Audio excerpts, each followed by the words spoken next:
ഈശോമിശിഹായ്ക്ക് സ്തുതിയായിരിക്കട്ടെ. പ്രിയപ്പെട്ടവരെ, നമ്മള് കുടുംബത്തിന്റെ രക്ഷകൻ യേശു എന്നതാണ് നമ്മൾ കാണുന്നത്. നിങ്ങൾക്ക് എന്നെ കേൾക്കാമെന്ന് ഞാൻ വിചാരിക്കുന്നു. കേൾക്കാമല്ലോ അല്ലേ? ശരി. നോക്കുക, ഒരു കുടുംബം, ആദ്യത്തെ കുടുംബം പാപത്തിൽ വീണുപോയ നിമിഷത്തിൽ ഒരു ആംബുലൻസ്, രക്ഷാ ആംബുലൻസ് ചീറിപ്പാഞ്ഞെത്തുകയാണ്. അവിടെ പ്രഖ്യാപനം ഉണ്ടാവുകയാണ്. അവരുടെ രോഗത്തിനുള്ള ചികിത്സ, അവരുടെ രോഗത്തിനുള്ള വൈദ്യൻ, അവരുടെ രോഗത്തിനുള്ള മരുന്ന് ഒക്കെ പ്രഖ്യാപിക്കപ്പെടുകയാണ്. കുടുംബത്തിന്റെ പാപരോഗത്തിനുള്ള മരുന്ന്, വൈദ്യൻ, ചികിത്സ. സന്തതി നിനക്കും സ്ത്രീക്കും തമ്മിലും നിന്റെ സന്തതിയും അവളുടെ സന്തതിയും തമ്മിലും ഞാൻ ശത്രുത ഉളവാക്കും. അവൻ നിന്റെ തല തകർക്കും, നീ അവന്റെ കുതികാലിൽ പരിക്കും. പ്രിയപ്പെട്ടവര്, കുടുംബത്തിന്റെ പാപവീഴ്ചയുടെ നിമിഷത്തിലാണ് രക്ഷകനായ യേശു ക്രിസ്തുവിനെ കുറിച്ചുള്ള ആദ്യത്തെ പരാമർശം നമ്മൾ കാണുന്നത്. അതുകൊണ്ട് ഉൽപ്പത്തി 3:15 വിളിക്കപ്പെടുന്നത് ആദ്യ സുവിശേഷം എന്നാണ്. ഒരൊറ്റ വാക്യം, പ്രോട്ടോ എവഞ്ചേലിയും എന്നാണ്. ആദ്യ സുവിശേഷം. അത് കുടുംബത്തിൽ മുഴങ്ങിയ സുവിശേഷമാണ്. കുടുംബത്തിന്റെ ദൈന്യതയിൽ പിതാവ് മുഴക്കിയ, പ്രഖ്യാപിച്ച സുവിശേഷമാണ്. നമ്മള് പിന്നീട് വർഷങ്ങൾ കഴിഞ്ഞപ്പോ ദാ ഒരു കുടുംബത്തിൽ അവിടെ രക്ഷകൻ പിറന്നിരിക്കും. മാലാഖ അവരോടൊക്കെ പറഞ്ഞത് തന്നെയാണ്, ഇടയന്മാരോടൊക്കെ പറഞ്ഞത് തന്നെയാണ്. സകല ജനത്തിനും വേണ്ടിയുള്ള സന്തോഷത്തിന്റെ സദ്വാർത്ത ഞാൻ നിങ്ങൾ അറിയിക്കുന്നു.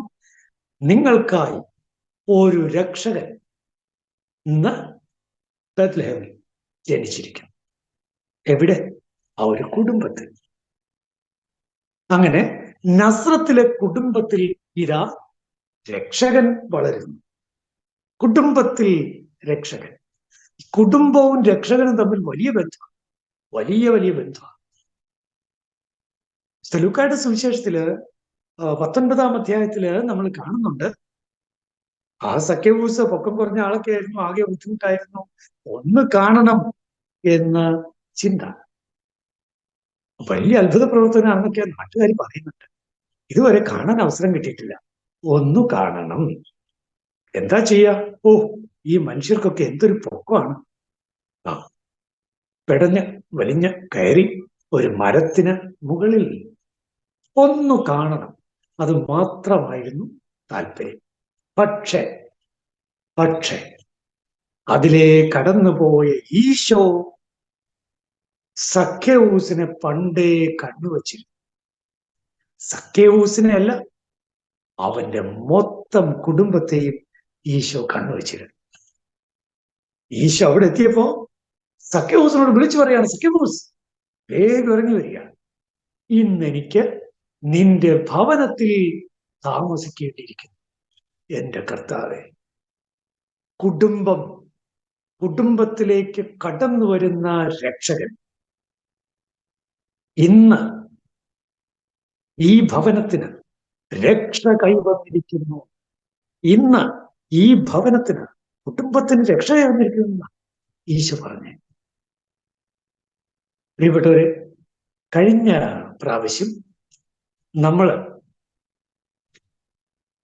പാപം നിന്റെ പടിവാതിൽക്കൽ പതിയിരിക്കുന്നു എന്ന് നമ്മള് കഴിഞ്ഞ പ്രാവശ്യം ധ്യാനിച്ചു.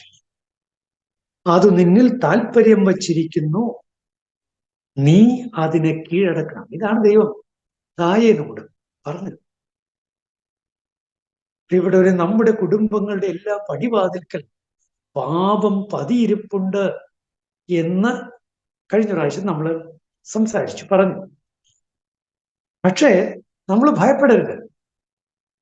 കുടുംബത്തിന്റെ പടിവാതിൽക്കൽ പാപം പതിയിരിക്കുന്നു എന്നാണെങ്കിൽ നമ്മൾ തൻ്റെ അടുത്തോട് പറയും, കുടുംബത്തിന്റെ ദാ കേന്ദ്രത്തിൽ എന്റെ രക്ഷകനായ കർത്താവ് ദാ ഇരിക്കുന്നു. അങ്ങനെ പറയാൻ നമുക്ക് കഴിയും.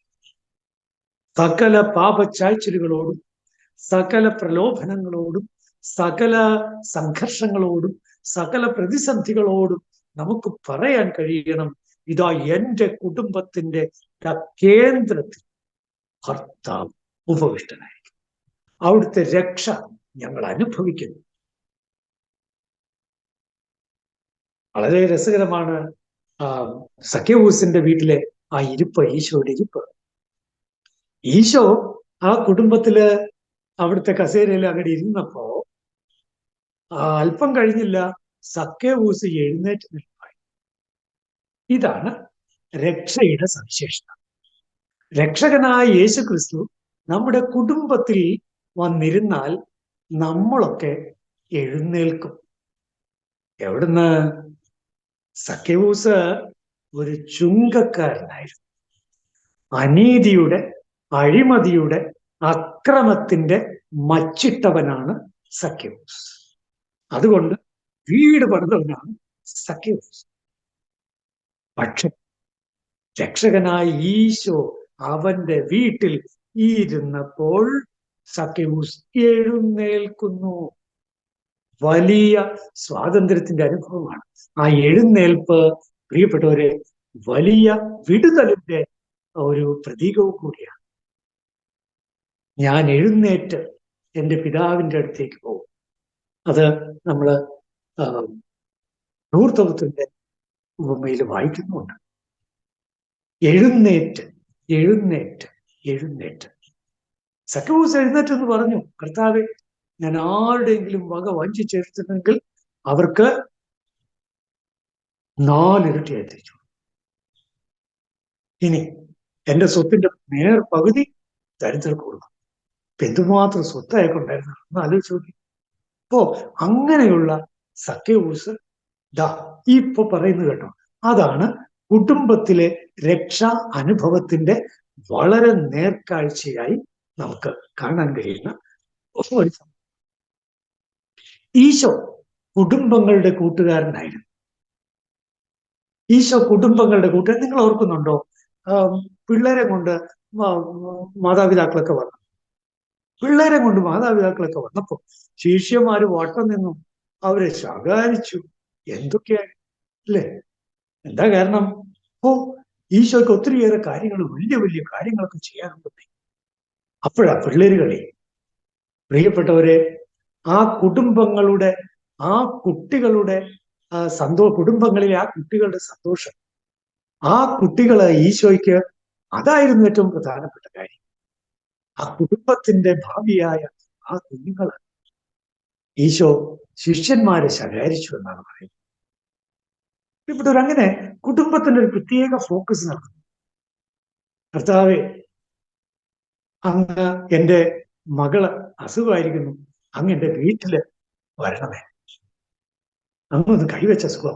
വീട്ടിലേക്ക് കടന്നു ചെല്ലുന്ന ഈശോ, അങ്ങോട്ട് ചെല്ലുകയാണ് ഈശോ.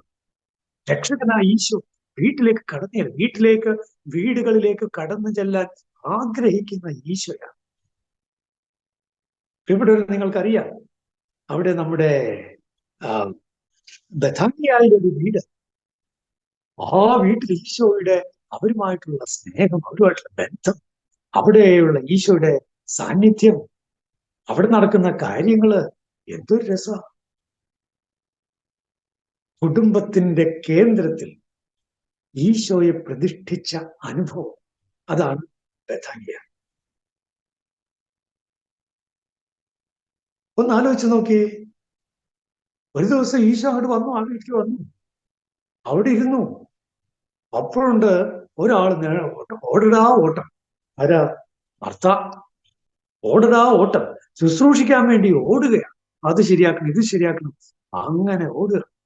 എന്നാൽ മറിയമാകട്ടെ ഈശോയുടെ പാദാന്തികത്തിൽ അരികിൽ വന്നിരുന്നു.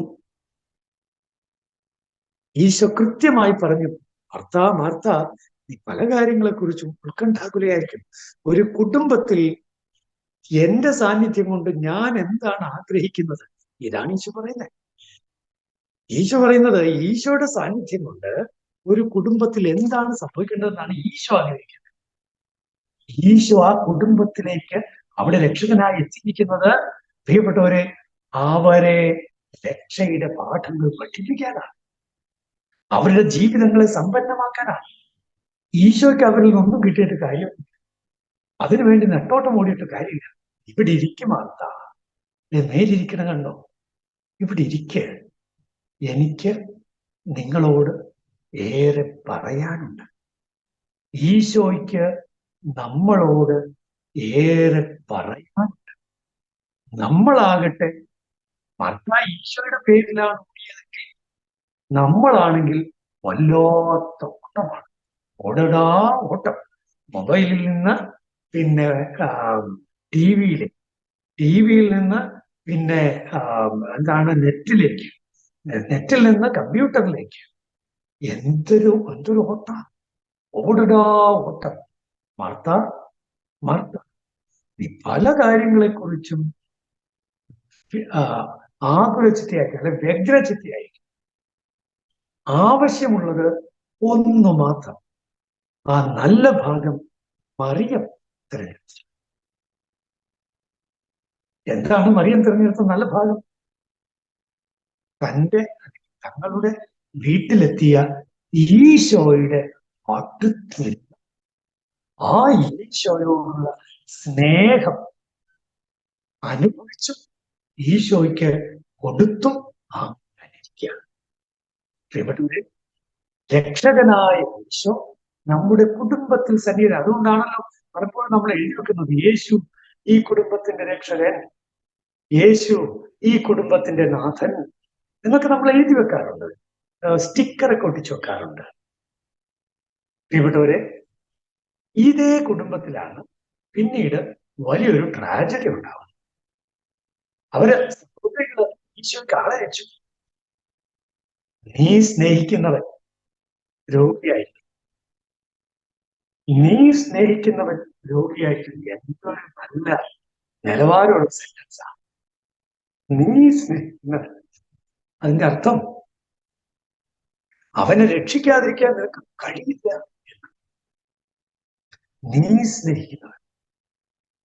പ്രിയപ്പെട്ടവരെ, നമ്മുടെ കുടുംബങ്ങളിൽ എന്തെങ്കിലുമൊക്കെ ആർക്കൊരു അസുഖമോ കാര്യങ്ങളോ എന്തെങ്കിലുമൊക്കെ ഉണ്ടെങ്കിൽ ഇങ്ങനെ പ്രാർത്ഥിക്കാൻ കുടുംബത്തിന് കഴിയുമോ? ഈശോയെ, നീ സ്നേഹിക്കുന്നവന് പനി. നമ്മുടെ അനുദിന കുടുംബത്തിലെ ഈശോയെ, നീ സ്നേഹിക്കുന്നവൾക്ക് ഈ ദിവസങ്ങളിൽ ഭയങ്കര ദേഷ്യമാണ്. ഒന്ന് ആലോചിച്ച് നോക്കിയേ, ഈശോ നമ്മുടെ കുടുംബത്തിലെ അംഗത്തെ പോലെ അയാൾ നമ്മുടെ പ്രാർത്ഥനകൾക്കൊക്കെ കൃത്യതയുടെ വശമുണ്ടാകും, വളരെ എളുപ്പമുണ്ടാകും, സ്പോണ്ടേനിറ്റി ഉണ്ടാകും. ഈശോ നിങ്ങളുടെ വീട്ടിലെ രക്ഷകനായി നാഥനായി വാഴുന്നു. അവിടുത്തെ മുൻപിൽ സ്വാതന്ത്ര്യത്തോടെ ആയിരിക്കുക. അപ്പോ ഈശോ എന്ത് പറഞ്ഞു? അത് ഈശോ മൈൻഡ് ചെയ്തില്ല. പക്ഷേ 4 ദിവസമായി, 3 ദിവസം കഴിഞ്ഞു. അപ്പൊ ഈശോ പറയാണ്, നമുക്ക് അവിടെ പോവാം. ഇവിടെ ഇനിയാണ് രസകരമായ കാഴ്ച. നിങ്ങൾ ബൈബിളില് യോഹന്നാന്റെ സുവിശേഷം 11-ാം അധ്യായം എടുത്താൽ വളരെ ഭംഗിയായ ചില കാര്യങ്ങൾ അവിടെ കാണാൻ കഴിയും.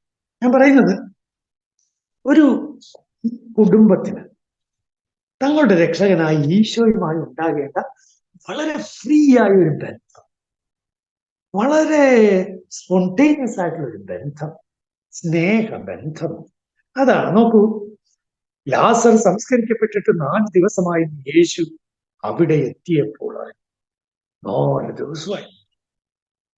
ഇനി ബഥാനിയ ജെറുസലേമിനടുത്ത് ഏകദേശം 15 സ്ഥാദിയോൺ ദൂരത്തായിരുന്നു. അപ്പോ യേശു വരുന്നുണ്ടെന്ന് കേട്ടപ്പോൾ മർത്ത ചെന്ന് അവനെ സ്വീകരിച്ചു. അപ്പോ മർത്ത പതിവ് പോലെ ഇങ്ങനെ ഓട്ടക്കരുത്തിയാണ്. ഈശോ ബഥനിയായിലെത്തി, ഗ്രാമത്തിനകത്ത് കയറിയിട്ടില്ല, പുറത്താണ്. പക്ഷേ ഈ മർത്ത ഓടിച്ചെന്ന് ഈശോയെ സ്വീകരിച്ചു. പക്ഷെ മറിയമോ വീട്ടിൽ തന്നെ ഇരുന്നതേ ഉള്ളൂ. മറിയം അറിഞ്ഞു കാണില്ലേ ഈശോ വരുന്ന കാര്യം? തീർച്ചയായിട്ടും. പക്ഷെ ഒരുപക്ഷെ മറിയത്തിന് ഈശോയോട് വല്ലാത്ത കെറുവ ഉണ്ടായിരുന്നു. ഓ, ഇപ്പൊ വന്നേക്കും, എന്തിനാ? ആളയച്ചതല്ലേ മര്യാദക്ക്. അന്ന് വന്നിരുന്നെങ്കിൽ ഇങ്ങനെ ആകുമായിരുന്നു. പ്രിയപ്പെട്ടത്, മറിയം ഈശോയുടെ അടുത്ത് പോയില്ല. എന്നിട്ട് രസകരമായ കാര്യം, വളരെ രസകരമാണ്, 28-ാം വാക്യത്തില്. അപ്പോ ഈശോയും മർത്തയുമായിട്ടുള്ള സംഭാഷണം കഴിഞ്ഞ് മർത്ത ചെല്ലുകയാണ്. അവൾ പോയി തന്റെ സഹോദരിയായ മറിയത്തെ വിളിച്ച്, ഇതാ ഗുരു ഇവിടെയുണ്ട്, നിന്നെ വിളിക്കുന്നു എന്ന് സ്വകാര്യമായി പറഞ്ഞു. അതായത് അതിന്റെ ഇടയില് യോഹന്നാൻ വിവരിക്കാത്ത ചില സംഭാഷണമൊക്കെ ഉണ്ടായിന്ന്. അതായത് മർത്തായെ കണ്ടപ്പോൾ ഈശോ ചോദിച്ചു, എന്റെ മേരി. അപ്പോ മർത്ത, അവൾക്ക് കയറുക വന്നില്ലല്ലോ, എനിക്ക് വിഷമം, വന്നില്ലല്ലോ, ഇപ്പിങ്ങനെയായി. അപ്പൊ ഈശോ പറഞ്ഞു, ഞാൻ അങ്ങോട്ട് വരും, ഞാൻ ഇവിടെ, അവൾ ഇവിടെ വന്നാല് ഞാൻ അങ്ങോട്ട് വീട്ടിലേക്ക് വരും. ഇവിടെ നിന്ന് ആലോചിച്ച് നോക്കി, എത്ര രസകരമായ ഇടപെടലുകള്, എത്ര സുന്ദരമായ പിടിവാശികൾ, എത്ര ഹൃദ്യമായ ശൈലികള്, രീതികള്. ഒന്ന് ആലോചിച്ച് നോക്കിയേ. അപ്പോ നിന്നെ വിളിക്കുന്നു എന്ന് സ്വകാര്യമായി പറഞ്ഞു. ഇത് കേട്ടയുടനെ അവൾ എഴുന്നേറ്റ് അവന്റെ അടുത്തേക്ക് ചെന്നു. എന്നിട്ടാണ് അടുത്ത സെന്റൻസ്, 30-ാം വാക്യം കണ്ടോ? യേശു അപ്പോഴും ഗ്രാമത്തിൽ പ്രവേശിച്ചിട്ടില്ലായിരുന്നു. പുറത്ത് നിൽക്കാന്നേ. ബഥാനിയ ഗ്രാമത്തിന്റെ പുറത്ത് ഈശോ ഇങ്ങനെ നിൽക്കാണ്. ഈശോയ്ക്കൊണ്ട് അവിടെ ഒരു പിടിവാശി. അത് ആ കുടുംബത്തിന്റെ, ആ കുടുംബവുമായുള്ള ബന്ധത്തിന്റെ ഊഷ്മളതയാണ് സത്യത്തിൽ അത് കാണിക്കുന്നത്. അവൾ ഓടിച്ചെന്നു. മറിയം തിടുക്കത്തിൽ എഴുന്നേറ്റ് പുറത്തേക്ക് പോകുന്നത് കണ്ട് അവര് യഹൂദര് അവളെ അനുഗമിച്ചു. അവൾ ശവകുടീരത്തിൽ പ്രാർത്ഥിക്കാൻ പോവുകയാണ് എന്നാണ് അവർ വിചാരിച്ചത്. പക്ഷെ മറിയം യേശു നിന്നിരുന്നിടത്ത് വന്ന് അവനെ കണ്ടപ്പോൾ കാൽക്കൽ വീണ് പറഞ്ഞു, കർത്താവേ, നീ ഇവിടെ ഉണ്ടായിരുന്നു, എന്റെ സഹോദരൻ മരിക്കുമായിരുന്നു. അവരുടെയൊക്കെ കരച്ചിൽ കണ്ടിട്ട് ഈശോയുടെ പിടിവിട്ടുപോയി. യേശു ആത്മാവിൽ നെടുവീർപ്പിട്ടുകൊണ്ട് അസ്വസ്ഥനായി ചോദിച്ചു, എവിടെയാണ് അടക്കിയത്? എന്നിട്ട് 35-ാം വാക്യം, യേശു കണ്ണീർ പൊഴിച്ചു. ഇവിടെ ഒരു കുടുംബത്തിലെ ഈശോയുടെ ആ ഉൾച്ചേരലാണ് ഈ പറയുന്നത്. യേശു കണ്ണീർ പൊഴിച്ചു. എന്നിട്ട് പറയാണ്, മറ്റുള്ളവർ പറയാ, അവൻ എത്രമാത്രം അവനെ സ്നേഹിച്ചിരുന്നു. അപ്പോ ചിലർ പറയുന്നുണ്ട്, ഇവനെ മരണത്തിൽ രക്ഷിക്കാൻ കഴിയുമായിരുന്നില്ലായിരുന്നു. പ്രിയപ്പെട്ടവരെ, ഞാൻ പറഞ്ഞു വരുന്നത്, കുടുംബത്തിൽ രക്ഷകനായി ഉപവിഷ്ടനായിരിക്കുന്ന നമ്മുടെ കർത്താവായ യേശു ക്രിസ്തുമായി വളരെ ആഴമായ വ്യക്തിബന്ധം അപ്പൻ സ്ഥാപിക്കുക, അമ്മ സ്ഥാപിക്കുക, മോൻ സ്ഥാപിക്കുക, മോള് സ്ഥാപിക്കുക, വളരെ വ്യക്തിപരമായ ബന്ധം. കുടുംബം അത്തരത്തിലുള്ള ആഴമായ രക്ഷക അനുഭവം പകർന്നു നൽകുന്ന വലിയ രക്ഷക സ്നേഹ കേന്ദ്രമായിട്ട് മാറണം. ഈശോ മിശിഹായ്ക്ക് സ്തുതിയായിരിക്കട്ടെ.